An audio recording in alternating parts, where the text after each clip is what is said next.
Nah, kemudian bolehkah, pertanyaan kedua, bolehkah demi masuk ke atau mendaftar ke sebuah instansi lalu kemudian disyaratkan untuk melihat aurat, ya, disyaratkan untuk melihat aurat, apakah ditelanjangkan, dicek, teruk bak lebu dicek, sampai ke lebus pun dicek, ya. Jadi apakah ini dibolehkan? Bapak Ibu yang Allah muliakan, kita ini baru dimaklumi dalam syariat, baru dimaklumi dalam syariat, ya, sesuatu yang tak boleh menjadi boleh ketika mudarat, sampai pada tahap mudarat. Maka ada kaedah dalam fiqh, ad-daruratu tubihul mahdhurat. Semua perbuatan mudarat bisa menyebabkan yang halal pun, yang haram pun bisa dihalalkan, tapi tingkatannya sampai ke mudarat baru boleh, ya.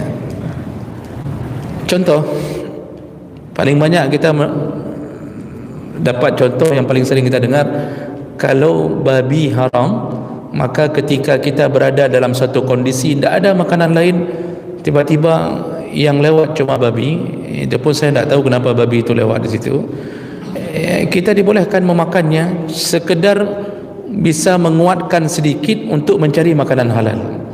Ketika tak ada minuman, kita terdampar satu tempat, tak ada minuman, yang tersisa yang kita dapatkan botol khamar, dibolehkan minum, cuma sekedar menjaga nyawa sedikit, lalu cari lagi yang halal. Jadi mudarat karena hubungannya dengan nyawa.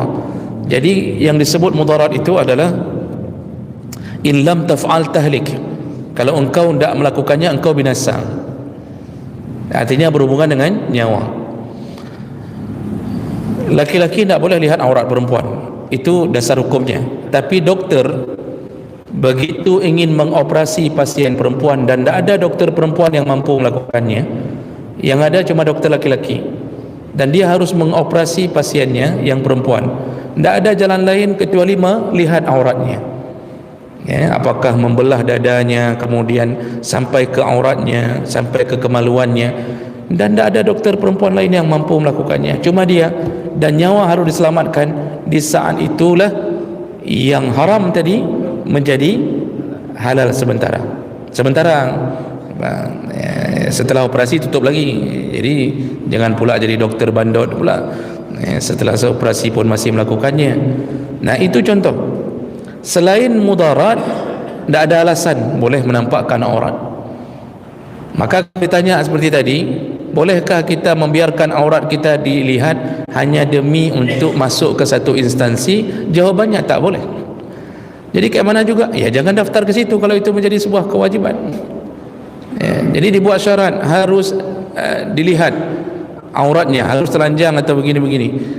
Kalau sudah begitu, itu bukan mudarat karena tidak berhubungan dengan nyawa. Tapi ini kesempatan untuk menjadi PNS, untuk menjadi ini dan segala macam. Itu bukan mudarat, Pak. Rezeki itu cukup banyak tempat yang lain, ya, itu bukan mudarat. Maka kalau ditanya, ya terpaksa, tidak ada pilihan lain, jawabannya tetap haram, ya, jawabannya tetap haram. Tapi nanti kita taubat, itu bukan taubat, kita sudah sengaja menjerumuskan diri ke dalam ini. Kecuali dulu kita memang tak tahu itu, kita sampai ke situ hukumnya. Kalau sudah tahu, segera bertaubat. Jangan biarkan lagi anak-anak kita terjun ke dunia yang sama kalau syaratnya harus melihat aurat. Nah, ini haram. Apalagi misal contoh Pak paling parah, kalau yang ceknya laki-laki, pendaftarnya perempuan, jadi harus buka seluruh tubuh untuk melihat kondisi tubuh si perempuan. Ini ada masuk ke mudarat enggak? Ada hubungan dengan nyawa enggak? Enggak ada, cuma urusan cari rezeki, Pak. Itu tetap enggak boleh, enggak boleh. Jadi enggak ada jalan keluar lain kecuali menahan diri untuk tidak masuk ke dalam dunia yang wajib kita nampakkan aurat seperti itu. Nah, kira-kira begitu, Bapak. Dan itu perlu juga fungsi kita menjaga kita dan keluarga kita dari urusan itu.